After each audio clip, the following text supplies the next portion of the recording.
அவங்க என்னை திட்டிகிட்டே இருப்பாங்க. நீ எழுதிக்கிட்டே இருக்கிற, படிச்சுக்கிட்டே இருக்கிற, எதுக்குடா இதெல்லாம் பண்ணிகிட்ருக்கிற? பாரு உனக்கு நிறைய கனவுலாம் இருக்குது, இதெல்லாம் எதுக்குடா? அதோட ஏதாவது ஒரு வேலை செய். இல்லை அப்படி சொல்லுவாங்கள்ல, அவங்களுக்கு நான் என்ன பண்ணுறேன்னு தெரில அவங்களுக்கு. நான் வேறு எழுதுறதெல்லாம் பஞ்சாக கிழிச்சு வேறு போகிறதெல்லாம் அவங்க பார்ப்பாங்க. எதுக்கு இவன் எழுதுறான்? ஏதோ மனம் பிழறி இருக்கிறானோ, என்ன பண்ணுறான்னு தெரியாது அவங்களுக்கு.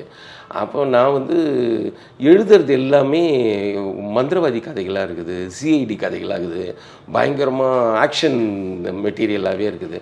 ஆனால் இதெல்லாம் கிடையாது அப்படின்னு சொல்லிட்டு எனக்கு ஒரு யோசனை இருந்துகிட்டே இருந்தது. அப்போது நான் ஒன்று யோசித்தேன், இது கற்பனை பண்ணிக்கின்னு சிந்திச்சுக்கிட்டுலாம் இருக்காத.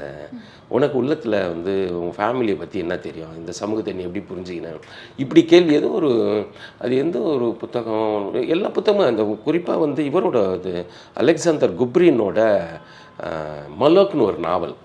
அந்த நாவல் நிறைய உரையாடிச்சு. அதுக்கு முன்னாடியே நான் மக்சிம் கார்கி கம்ப்ளீட்டாக வாசிச்சிருக்கிறனாலும் எழுதுகிற ஆசை இருக்குது. ஆனால் எதை எழுதுறதுன்னு தெரில. இப்போ தாய் நான் எழுத முடியாது, அதுக்கு எந்த பின்னணியும் என்னடா இல்லை.